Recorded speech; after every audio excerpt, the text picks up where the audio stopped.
A bipartisan group of senators is working to strike a deal that would make changes to the nation's asylum policy. Congressional officials say the changes are designed to reduce migrant crossings along the U.S. southern border with Mexico.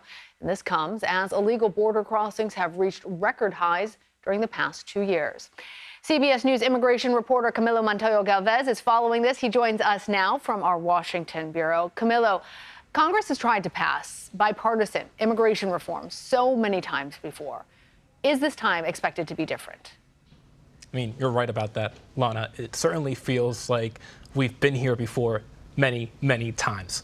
After all, Congress has not updated the U.S. immigration system since 1996, Lana. That's 27 years ago because of that partisan gridlock over these issues like asylum policy and the undocumented population here in the U.S. But there are several reasons, Lana, why this circumstance and these rounds of negotiations could be different.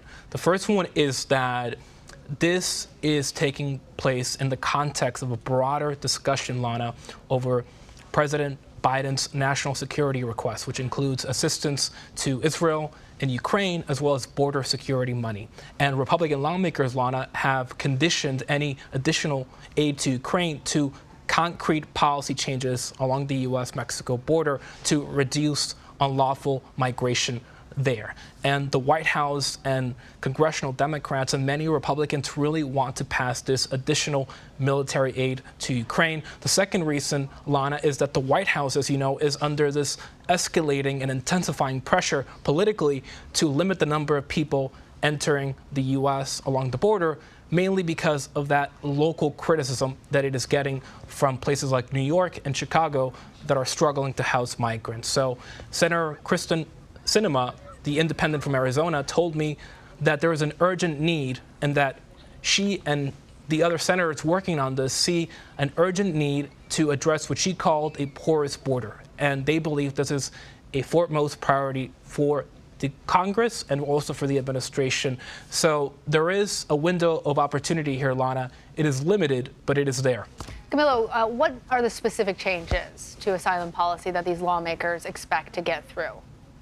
Sure. So Republican senators working on this issue released a set of demands earlier this week, Lana, proposing dramatic limits on asylum eligibility and detention centers for migrant families traveling with minor children, which is a practice that the Biden administration discontinued back in 2021.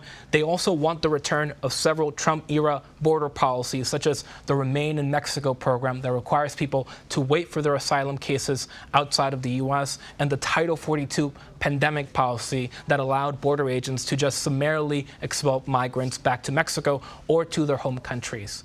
While Democrats are unlikely to agree to family detention, for example, Lana, or the more sweeping restrictions on asylum, they could very well be open to some limits on asylum and efforts to expedite deportations. In fact, Senator Chris Murphy of Connecticut, a Democrat, said this week that there is a legitimate conversation to be had about changing the asylum standards, Lana.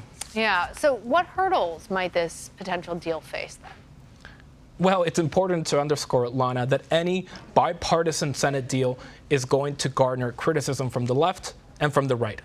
Advocacy groups and progressives generally do not support any changes to the U.S. asylum laws, especially restrictive ones, and they're likely to criticize any effort to restrict eligibility for asylum and to increase deportations. And on the other hand, you're going to have immigration hardliners who will certainly oppose any efforts to increase processing of migrants, to expand access to the asylum system, and they will likely view any bipartisan deal as insufficiently strict to reduce the levels of unauthorized migration that we have seen along the border over the past 2 years, Lana. And there are a lot of those immigration hardliners in now the Republican-led House, and it's unclear that even if the Senate makes a breakthrough on this issue, Lana, whether the Republican-led House and Speaker Mike Johnson would take this up and support it. So there are a lot of open questions still, Lana, but Senator Sinema told me